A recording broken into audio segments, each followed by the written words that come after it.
Berlian, berbagi kemuliaan Ramadan hanya di kantor Kementerian Agama Kota Banda Aceh.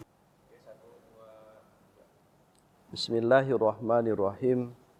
Assalamualaikum warahmatullahi wabarakatuh.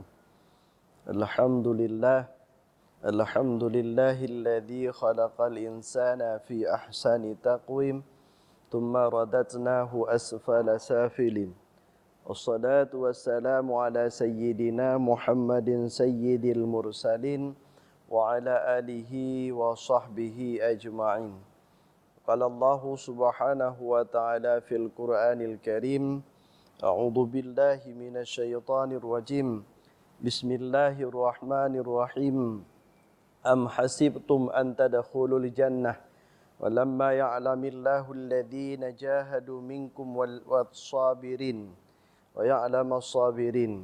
Faqala an-nabiy sallallahu alaihi wasallam fi hadisil qudsiyah, man lam yasbir ala ni'mati, man lam yashkur ala ni'mati wa lam yasbir ala bala'i, fakhruj min tahta samai watlub rabbas siwaya.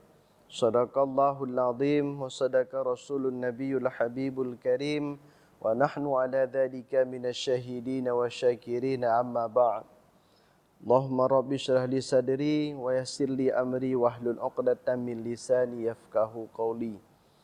Sidang pendengar yang dirahmati oleh Allah Subhanahu wa taala, ada sebuah kisah terjadi dahulu dikala penciptaan dua makhluk Allah. Yang pertama dinamakan dengan akal, yang kedua dinamakan dengan nafsu. Yang mana dikala Allah siap menciptakan akal pikiran, Allah memanggil akal tersebut, kemudian Allah bertanya, man ana wa man anta. Si akal langsung menjawab, ana makhluk wa anta khaliq. Maka terbebaslah akal. Kemudian yang kedua, Allah panggil yang namanya nafsu. Dikala Allah panggil nafsu, Allah bertanya kepada nafsu, wahai nafsu, man ana wa man anta. Nafsu menjawab, ana, anta. Setelah nafsu menjawab ana, anta, kalau dalam bahasa Indonesia dikatakan saya, antum, anda. Maka nafsu kemudian Allah siksa di dalam neraka panas selama 400 tahun. Kemudian Allah ambil kembali dengan pertanyaan yang sama, man ana wa man anta. Tetap jawaban juga seperti demikian. Allah masukkan lagi dia ke dalam neraka dingin selama 400 tahun lamanya. Kemudian setelah itu Allah ambil kembali, Allah bertanya dengan pertanyaan yang sama, man ana wa man anta. Tetap jawaban ana, anta. Setelah itu Allah hukum lagi nafsu, Allah masukkan ke dalam neraka ju' atau neraka kelaparan selama 400 tahun. Setelah itu Allah panggil kembali, Allah bertanya, man ana wa man anta. Siapa engkau? Siapa saya wahai nafsu? Barulah nafsu menjawab, saya adalah makhluk, engkau adalah khalik yang menciptakan. Jadi dari dua kisah ini, dua makhluk Allah ini, kenapa bisa nafsu tersiksa begitu lama untuk memperoleh sebuah jawaban, sedangkan akal tidak pernah Allah siksa. Dari dua kisah ini, maka dapatlah pada hari yang mulia ini, sidang pendengar yang dirahmati Allah, kami mencoba mengurai sebuah kalimat yang ternyata simpel tapi mengandung makna yang begitu dalam, iaitu man ana, siapa saya. Kalau dalam bahasa Inggris dikatakan who am I, siapa saya. Kenapa penting siapa saya? Karena di dalam kitab Tauhid, dikala kita pertama kali masuk ke dalam kitab Akidah, itu langsung disebutkan di bab pertamanya, di halaman pertama, dikatakan bahawa man arafa nafsah faqad arafa rabbah. Siapa manusia yang mengenal dirinya, pasti dia akan mengenal siapa Tuhannya. Apa pentingnya di situ? Karena andai kata kita melakukan sebuah ibadah, salatkah itu, puasakah itu, zakatkah itu dan lain-lainnya, otomatis kita akan alamatkan salat kita. Sengaja saya salat zuhur misalnya karena Allah. Sengaja saya zakat ini karena Allah. Sengaja saya puasa juga karena Allah. Pertanyaannya, siapa Allah itu? Maka karena demikian, kalau manusia tidak pernah mengenal siapa dirinya, bisa memposisikan dirinya sebagai makhluk, sebagai daripada ciptaan daripada Allah, otomatis dia tidak bisa mengenal siapa Tuhannya. Saat kita tidak mengenal siapa Tuhan kita, otomatis dikala kita persembahkan itu punya salat, kita persembahkan itu punya puasa, pasti salah alamatnya. Maka karena demikian, perlulah manusia ini, makhluk ini terus memposisikan dirinya sebagai makhluk yang mulia di sisi Allah Subhanahu wa taala. Akan mendapat derajat yang mulia itu apabila makhluk ini mengetahui siapa dirinya itu. Maka kemudian di dalam ayat yang lain Allah bertanya, saat manusia sudah bisa memposisikan diri sebagai makhluk, andai kata tidak bisa memposisikan diri sebagai makhluk, maka pertanyaan-pertanyaan Allah yang lain akan juga ikut bersertanya.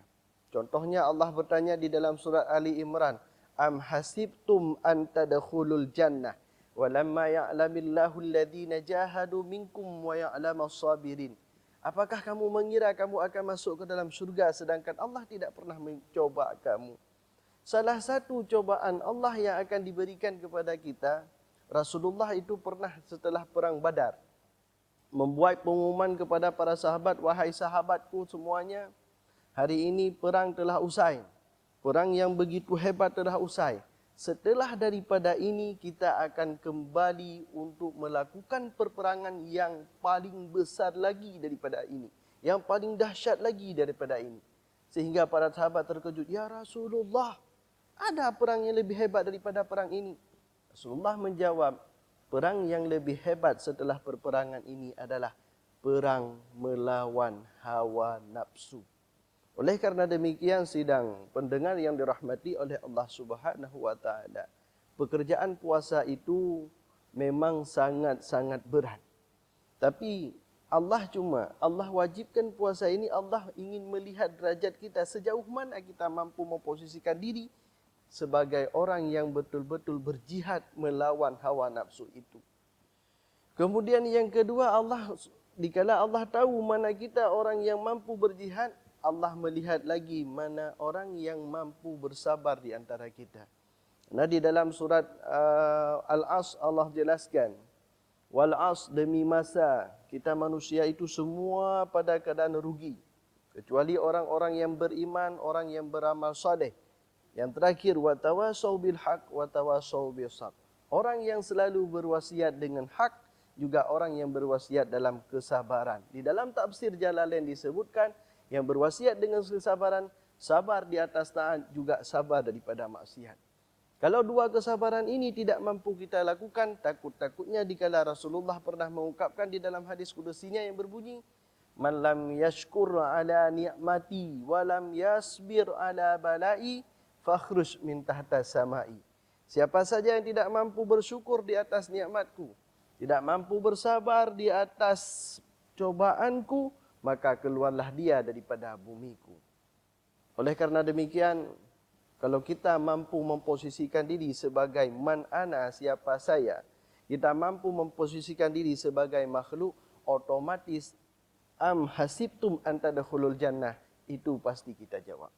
Apa makna am hasibtum an tadkhulul? Cocok enggak kalian saya masukkan ke dalam surga saya, kata Allah. Sedangkan kita tadi sudah mampu memposisikan sebagai pejuang, mampu memposisikan sebagai manusia yang sabar. Oleh karena demikian, dikala dua-duanya ini mampu, dikala Allah katakan am hasibtum an tadkhulul jannah, pasti kita jawab dengan kata-kata welcome. Oleh karena demikian, sidang pendengar yang dirahmati oleh Allah Subhanahu wa taala, puasa adalah salah satu momentum yang paling besar untuk kita lebih mendekatkan diri kita kepada Allah. Supaya apa? Dikala kita kembali kepada Allah, Allah akan memanggil kita dengan panggilan kasih sayang.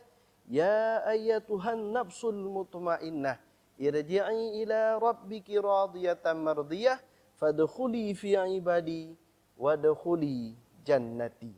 Oleh karena demikian, inilah momen puasa Ramadan sebagai bahan pendekatan diri kita kepada Allah, supaya kita dipanggil oleh Allah dengan manusia-manusia yang beriman, supaya kita pantas untuk masuk ke dalam surga Allah Subhanahu wa taala. Pantas tidaknya itu apabila kita mampu menjawab man ana, siapa saya. Kalau kita mampu memposisikan diri sebagai makhluk, kita posisikan Allah sebagai khalik, maka ya ayuhan nafsul mutmainnah itu pasti. Am hasibtum an tadkhulul jannah, cocok enggak? Pasti. Kita bisa jawab jika Allah bertanya am hasibtum, jawablah dengan welcome. Selamat datang di dalam surga Allah. Hanya sekian yang dapat kami sampaikan, lebih dan kurang kami mohon maaf. Wassalamualaikum warahmatullahi wabarakatuh. Terima kasih sudah menonton. Jangan lupa like, share, and subscribe. Sampai jumpa di video berikutnya. Wassalamualaikum warahmatullahi wabarakatuh.